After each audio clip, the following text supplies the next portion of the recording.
Figaro évoque ce matin l'augmentation du nombre de vols et de violences dans la capitale. Est-ce que c'est un point négatif de votre bilan ?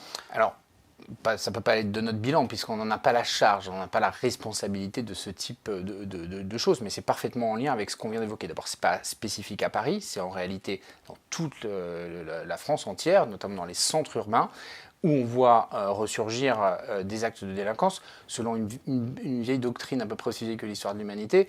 Là où il y a moins de police, il y a plus de délinquants. Et donc tous les indicateurs flambent, que ce soit les agressions sur l'espace public ou que ce soit les violences, les vols, les cambriolages, etc. Ça ne relève pas de la compétence de la ville, Non. mais néanmoins, pendant longtemps, Anne Hidalgo n'a pas voulu d'une police municipale.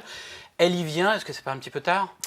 Alors, non, parce que ce n'est pas Anne Hidalgo seulement. La préfecture de police était historiquement totalement opposée à ce qu'à Paris, on puisse créer une police municipale. Il faut quand même avoir ça en tête, et les ministères de l'Intérieur aussi, au titre d'une vieille doctrine qui date de l'Ancien Régime, qui est que compte tenu de son statut de capitale, Paris a des besoins particuliers en matière de protection, de surveillance d'ordre public, qui justifiaient un régime d'exception par rapport aux autres communes. Et puis aussi parce qu'elle est soumise à des menaces, à des pressions très particulière. Et la préfecture de police disait, moi je ne veux pas qu'on crée la police municipale si ça vient perturber mes missions et la cohérence d'action globale sur l'ensemble du spectre de la sécurité publique.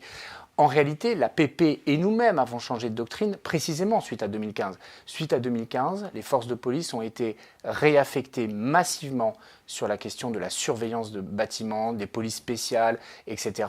Les bâtiments sensibles, les institutions de la République, les représentations diplomatiques, plus discrètement les écoles, les crèches, les lieux de culte, etc.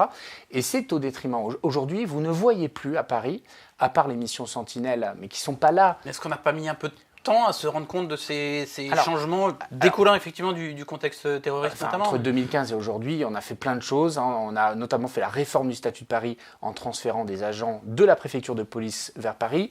La direction de la sécurité de la ville de Paris, elle est passée de 1000 agents à presque 3500 aujourd'hui. Donc nous avons tout fait ces dernières années pour mettre en place l'hypothèse de la police municipale.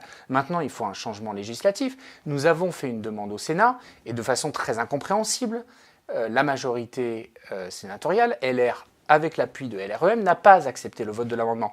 Donc on pense que c'est un raté qui n'est pas conforme aux engagements du Premier ministre et aux engagements du ministre de l'Intérieur, et qu'à l'occasion de l'examen de cet amendement à l'Assemblée nationale, chacun prendra ses responsabilités, il est temps de créer la police municipale de Paris, parce qu'on en a besoin pour mieux articuler les missions de proximité avec celles de la police nationale qui ne peut plus aujourd'hui remplir les missions que lui fixe la loi.